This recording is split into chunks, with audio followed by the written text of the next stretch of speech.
Encontramos la siguiente expresión en Jueces capítulo 5, verso 15.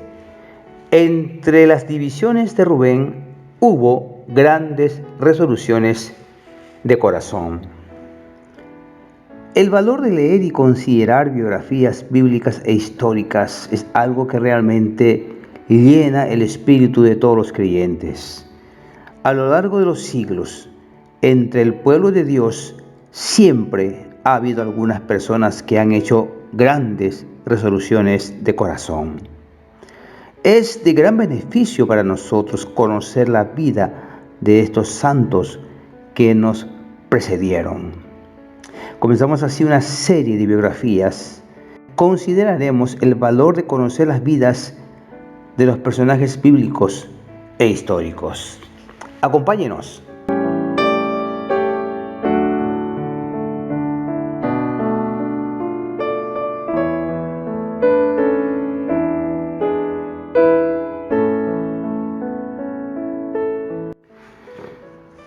Queremos darle a usted 3 razones para estudiar la historia de la Iglesia y leer biografías. Nos preguntamos, ¿por qué los creyentes deben dedicar tiempo para conocer la historia de la Iglesia, biografías bíblicas y cristianas en particular? Bueno, primeramente para recibir inspiración y revelación. Muchas veces el Señor elige hablarle a su pueblo a través de vasos escogidos. Cuando hablamos del estudio de biografías bíblicas, uno de los puntos más importantes es que Dios en su soberanía eligió traer revelación mediante las vidas, las historias humanas de diferentes personas.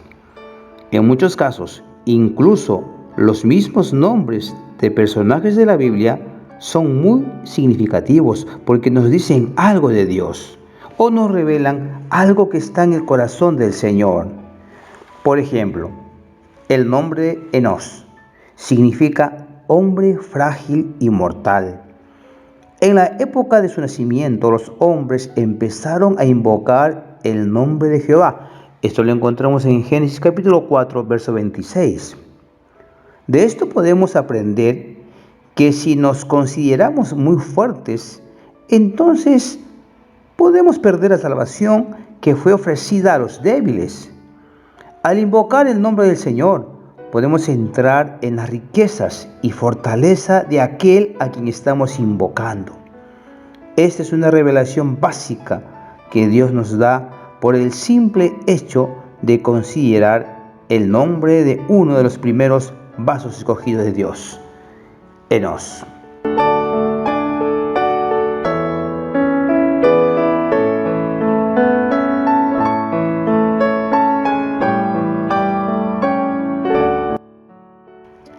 Dios también nos habla a través de las vidas de estas personas.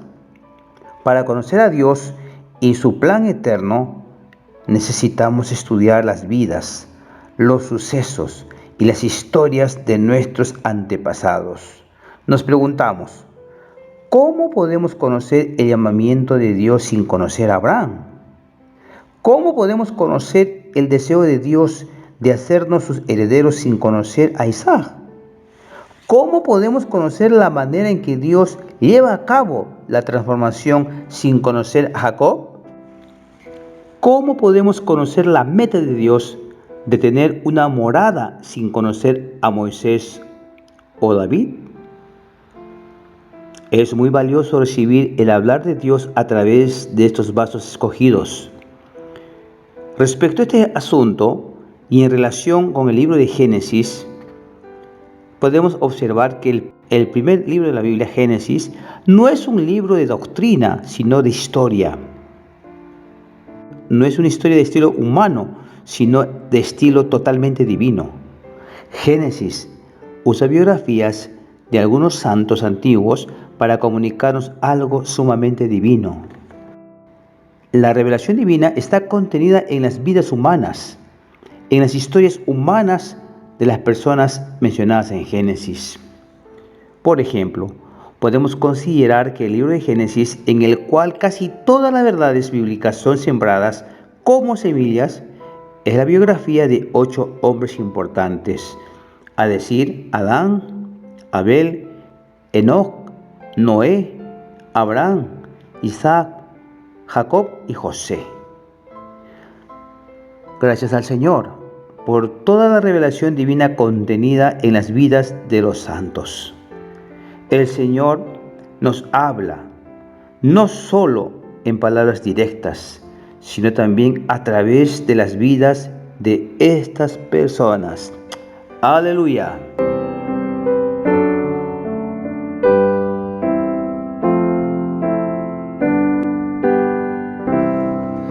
Otro asunto por el cual tenemos que conocer la biografía de los queridos hermanos, la historia, es que podemos ser alimentados y nutridos para el crecimiento. Sabemos que el deseo de Dios, de nuestro Dios Salvador, es que todos los hombres sean salvos y vengan al pleno conocimiento de la verdad. 1 Timoteo capítulo 2, verso 4.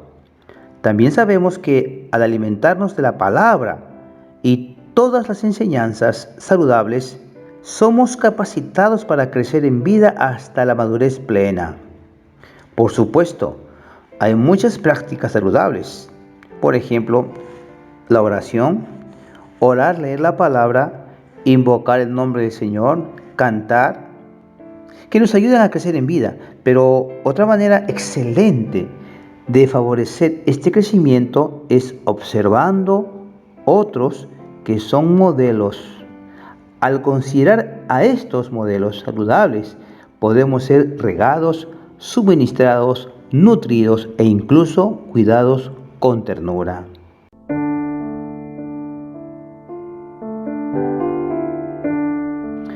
Especialmente en momentos en que estamos escasos de experiencia, es bueno considerar las biografías de unas cuantas personas de la Biblia y de la historia de la Iglesia. Con respecto a esto, podemos decir lo siguiente. La alimentación incluye presentarles modelos, ya sea de la Biblia o de la historia de la Iglesia.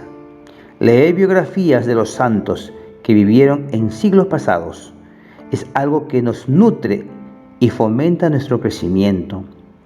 Lo que deseamos resaltar aquí es que la mejor forma de alimentar a otros y fomentar su crecimiento es presentarles un modelo adecuado. Si no les presentamos un modelo, no podremos fomentar el crecimiento de los nuevos creyentes. Es solo cuando tenemos un modelo que podemos ser alimentados y alimentar a otros. Muchas veces, mientras estamos leyendo biografías cristianas, somos inspirados y también nuestros corazones son alentados para seguir al Señor nuevamente. Por ejemplo, leer acerca de la primera vez que Martín Lutero realmente pudo ver, tocar y leer una Biblia fue impresionante. Otro ejemplo es el de los misioneros enviados a China. Podemos leer sobre el gran amor del Señor en la palabra de Dios, pero también podemos realmente ver y apreciar su amor, viendo cómo diferentes personas fueron cautivadas por el amor del Señor y cómo ellas respondieron a ese gran amor con sus vidas y servicio. Si usted lee la biografía de James Hudson Taylor, es difícil no ser tocado con el relato de su despedida al dejar a su familia y su hogar para ir a China. Mi querida madre había venido a Liverpool para despedirse de mí. Nunca voy a olvidar ese día, ni cómo fue conmigo a la cabina que había de ser mi hogar durante casi 6 largos meses. Con la mano amorosa de una madre, alisó la pequeña cama, se sentó a mi lado y cantó conmigo el último himno que deberíamos cantar juntos antes de la despedida. Nos arrodillamos y ella oró, la última oración de mi madre que iba a oír antes de irme a China. Entonces dieron el aviso de que debíamos separarnos y tuvimos que decir adiós, jamás esperando encontrarnos en la tierra otra vez. Por mi causa, ella contuvo sus sentimientos tanto como le fue posible. Nos despedimos y bajó a tierra dándome su bendición.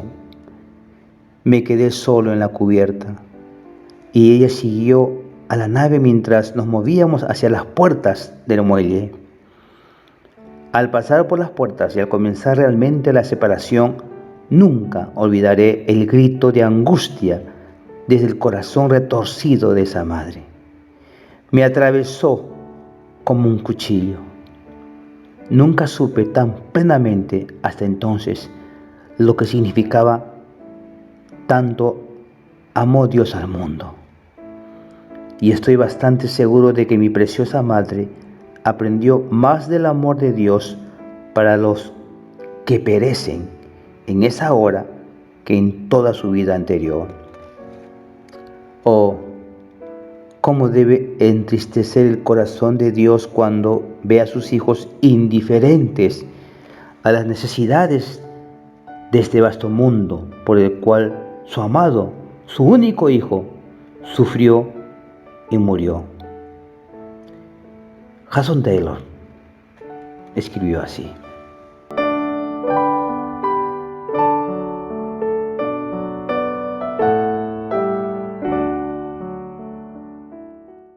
Otro asunto importante por el cual tenemos que conocer la historia y las biografías de los queridos hermanos es para obtener una perspectiva de dónde estamos hoy en el mover actual del Señor.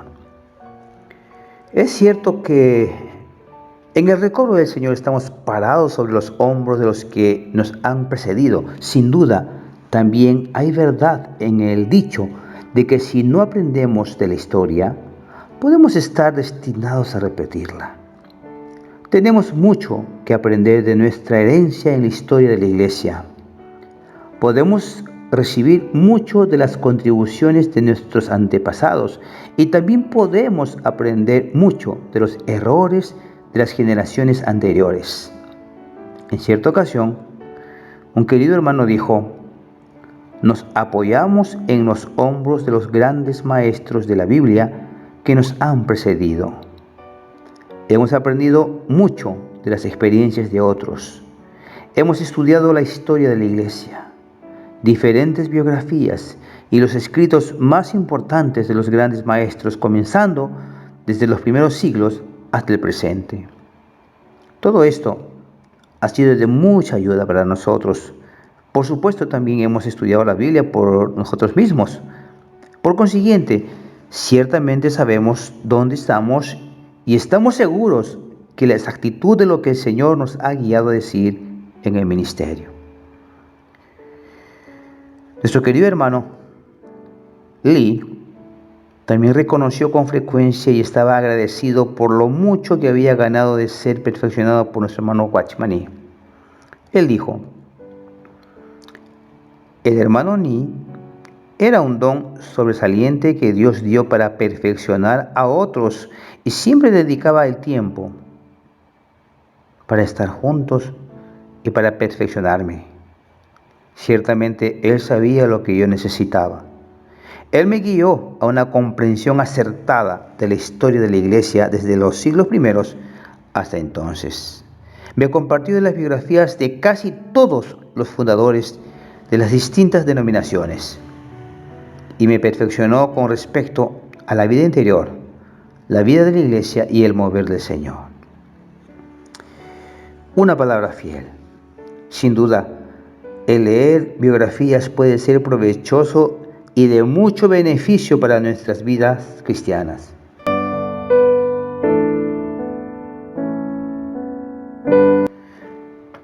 Sin duda, el leer biografías puede ser provechoso y de mucho beneficio para nuestra vida cristiana. Sin embargo, debemos tener cuidado y ejercitar nuestro discernimiento espiritual al leer. Debemos ejercitarnos para recibir la ayuda espiritual que las contribuciones de nuestros predecesores nos puedan brindar, pero no debemos recibir nada que sea contrario a Cristo o la verdad. Por ejemplo, nuestra querida hermana Madame Guyon nos ha ayudado en gran manera con el testimonio de su comunión íntima con el Señor. Sin embargo, nosotros no tomamos su forma de orar a María, ya que sabemos que solo hay un mediador entre Dios y el hombre, Cristo Jesús.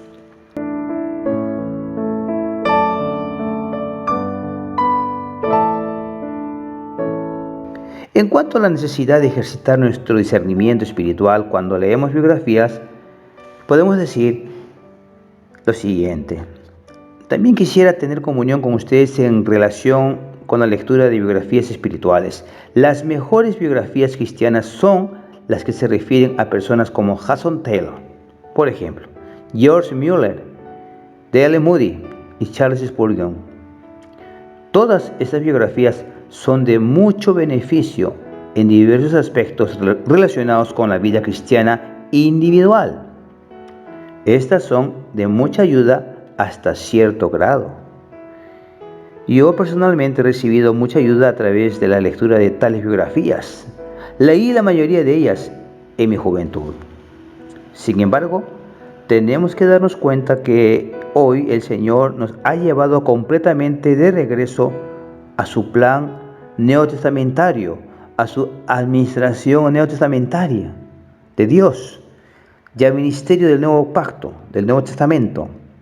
También tenemos que darnos cuenta que la historia de la Iglesia durante los últimos 20 siglos es la historia de las desviaciones que han hecho que la Iglesia se aparte tanto de la economía neotestamentaria de Dios o el plan de Dios como del ministerio neotestamentario. Otro ejemplo de esto sería del hermano Moody, en cuya historia se ha reportado que el ministerio de Moody destacó 3 R: arruinado, redimido y regenerado. En este tiempo, Moody no vio el propósito de Dios de tener la vida de la Iglesia como el cuerpo de Cristo. Hoy en día, a su ministerio hay que añadir una 4ª R, es decir, ser recobrados por Él. Concluimos con lo siguiente, que tan grande nube de testigos, según Hebreos 12:1, nos anime a seguir adelante en el presente, que estemos abiertos al Señor para recibir el hablar y las impresiones del Espíritu, que podamos ser nutridos nuevamente, alimentados para nuestra experiencia y crecimiento en vida. Señor, concédenos una perspectiva saludable mientras revisamos nuestra historia a la luz de tu gran trabajo hoy. Amén.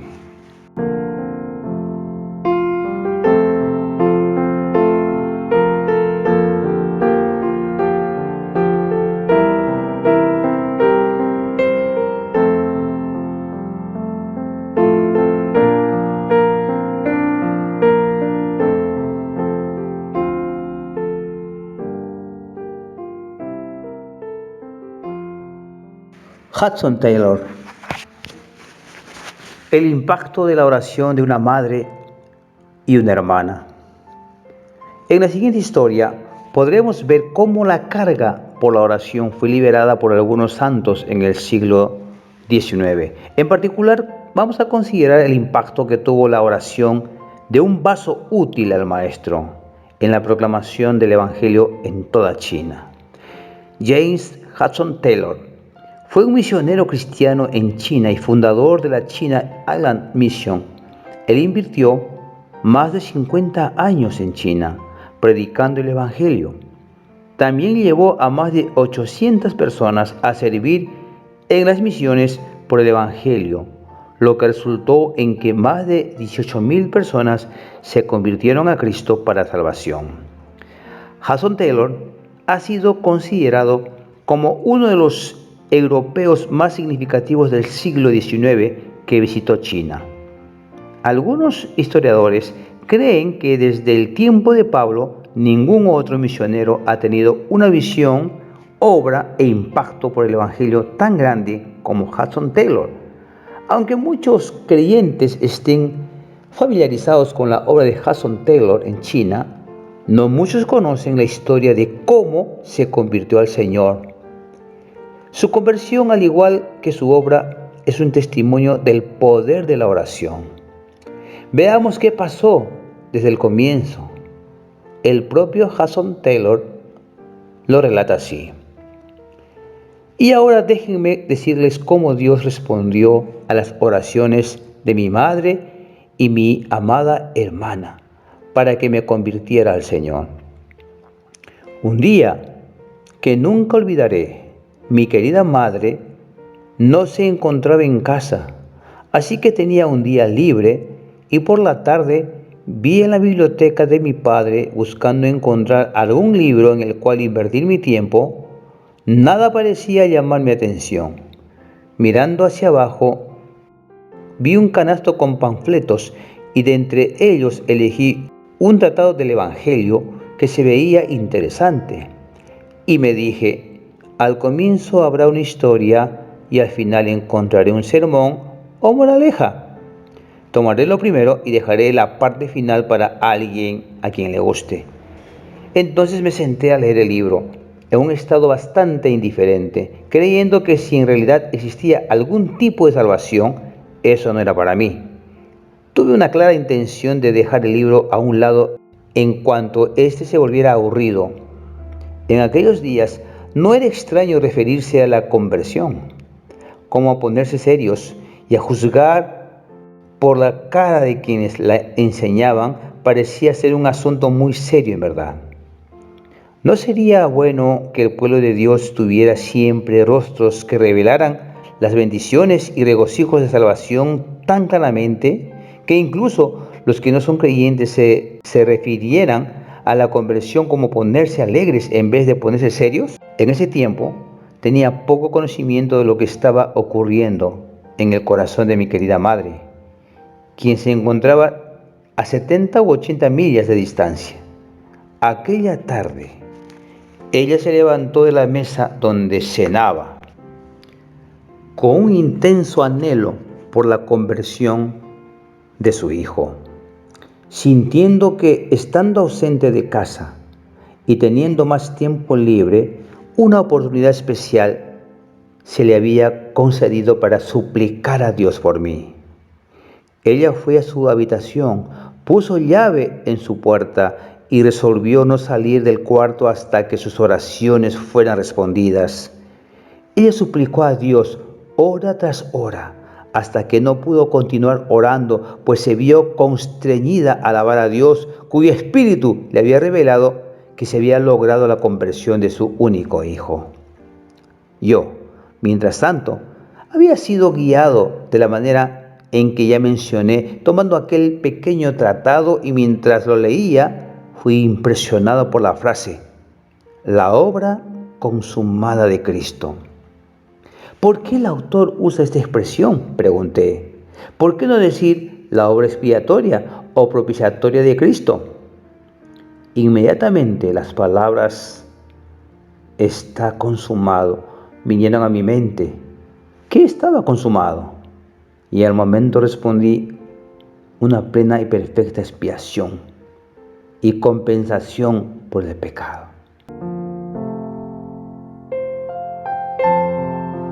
La deuda por nuestros pecados ha sido pagada, y no solo por nuestros pecados, sino por los pecados de todo el mundo entero. Luego un pensamiento adicional vino a mí. Si todo el trabajo fue consumado y toda la deuda saldada, ¿qué debo hacer yo? Y con esto surgió la gozosa convicción, como si el Espíritu Santo me estuviera iluminando, de que no hay nada más que hacer, además de arrodillarse y aceptar a este Salvador y su salvación, alabándole para siempre. Así, mientras mi querida madre estaba orando a Dios arrodillada en aquella habitación, yo estaba alabando a Dios en aquella vieja bodega a la que había ido a leer este pequeño libro en mi tiempo libre.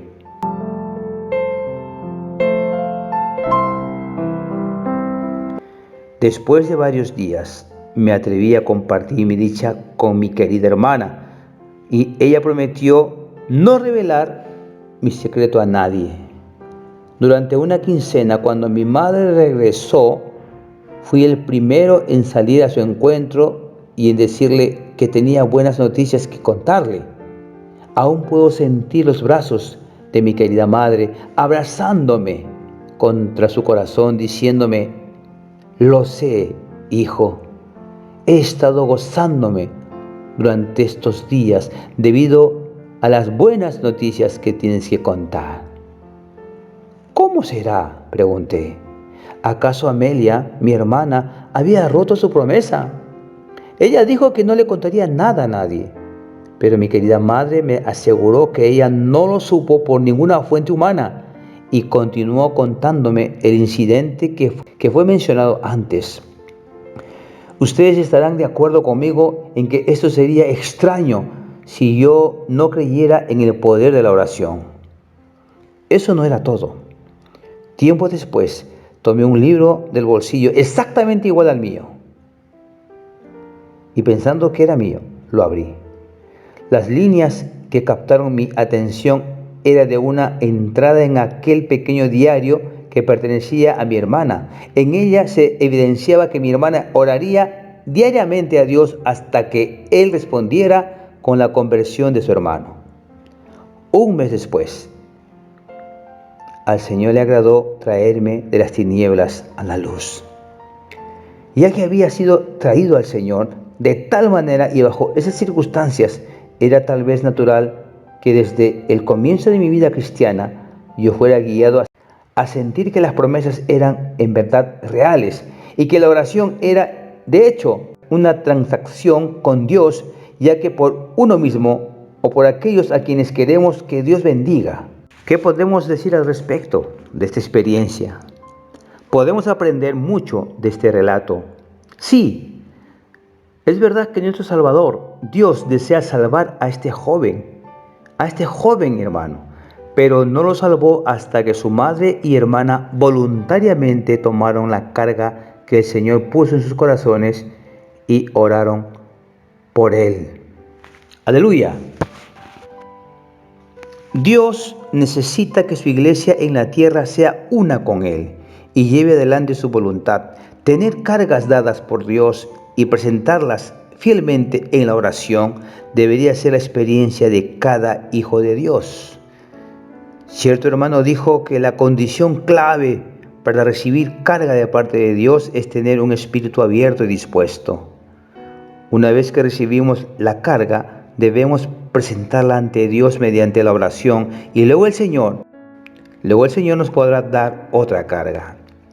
El ministerio de la oración de la iglesia consiste en que el propio Dios revele a la iglesia lo que Él quiere hacer y luego la iglesia en la tierra ore por aquella carga presentándola delante de Dios.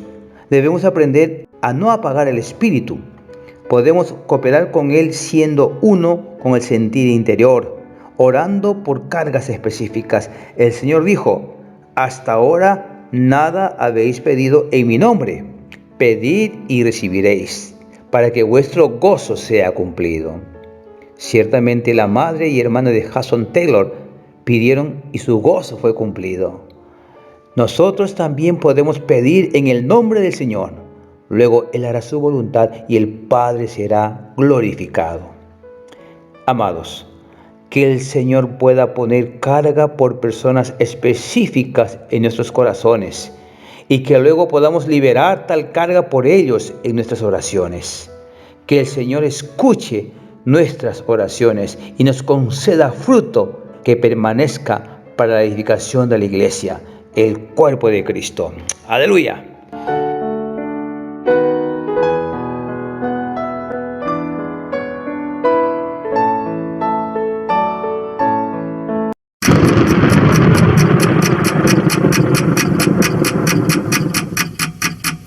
El Vigilante.